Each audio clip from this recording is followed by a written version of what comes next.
My name is Carrie Wheeler. I'm the school nutrition manager for David Urey Elementary, and I'm starting on page 24.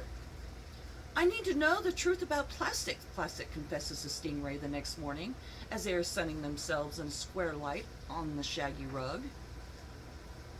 I can't find it in a book. What do you need to know? Asks Stingray kindly. I'm sure I can answer. Their natural habitat, says Plastic, and what they eat, and whether they are birds or fish or mammals. Mammals definitely, answers Stingray, who doesn't actually know. They're very furry plastics, and their natural habitat is in the frozen tundra, where icicles grow up from the ground, and the wind whistles. And it's dark 30 hours a day in winter. The plastic lives in igloos, and they build with their teeth. They eat whale meat and also seals, walruses that they catch, and swallow whole. Does that help? I think it's a pretty thorough answer.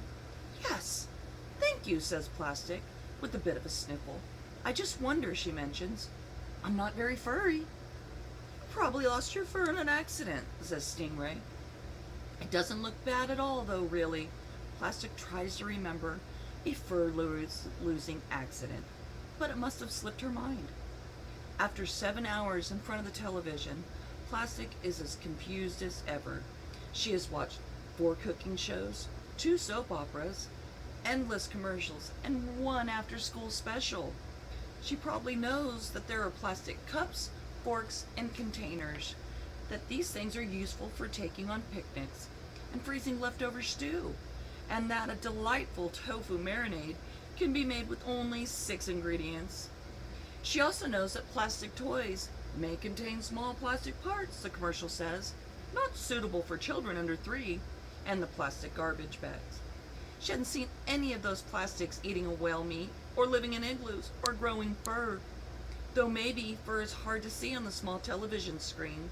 In any case, all plastics look different. Most of them aren't even red. There isn't any herd, like the herd of buffaloes. The plastics don't build dams or collect pollen, or even live in tunnels. They do appear to be famous, and yet there are no plastics to whom plastic feels connected. None of them have seen anything in common besides their plasticness, which isn't much.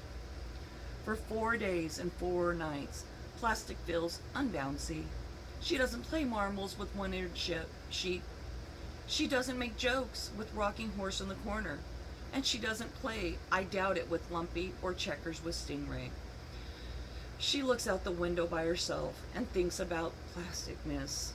On the 5th night, Plastic remembers Tuk Tuk. The towel knows about dental floss and fingernail clippers. Maybe she knows about plastics too.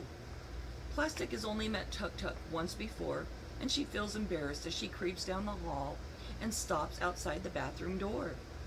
Maybe Tuk Tuk will not want a visit from small, confused Plastic after all. She is used to a large, furry friends like Lumpy, but Plastic can't go on anymore, staring out the window, doing nothing all night. Slowly, she enters the bathroom. Tuk Tuk is in a pile. The nightlight in the bathroom glows a comforting pink, and the air is still warm from the little girl's bath. Excuse my appearance, says Tuk Tuk, who can't get around on her own. Plastic, isn't it? I'm always like this after the bath. Damp, on the floor. I'd like an iron and a fold, but this disarray is all that can be managed. Glad to see you, nonetheless. Plastic begins to cry. Tuk Tuk seems like everything a towel should be. So nice, so floppy, and just so very towely. Oh, Plastic, soothes Tuk Tuk. There. Come wipe yourself on my corner. I don't mind. Plastic has a good long cry and feels a little better. I'm a rotten plastic, she sniffs to Tuk Tuk. I've lost my fur. I don't know my habitat or eating habits or whether I build a nest or run a herd. I'm not even sure I like what plastics are anyway. A big tear rolls onto the bathroom floor, and she begins mumbling about fake artificial polymary something or another. Oh, my dear, comforts Tuk Tuk. You're upset about nothing. It's not nothing. It's plasticness. Listen, I have something to tell you. You do? It's important. Are you ready? Plastic thinks she is. You are not Plastic. I'm not. Plastic isn't sure if she is happy or Plastic is just your name, says Tuk Tuk. It's obvious to anyone who knows anything precisely what you are. It is? Of course. You are a rubber ball. I am? I've seen balls before you. I'll see balls after you. A ball is what you are, says Tuk Tuk. Tell me, do you bounce? Yes, cries Plastic. I do. And she bounces once, very high for show. And do you roll? Yes. Plastic rolls around the bathroom until she crashes into the base of the toilet. And have you got front legs and back legs? Not exactly, says Plastic, who most certainly doesn't have any. And no fur whatsoever. No. That's normal for a ball, you know.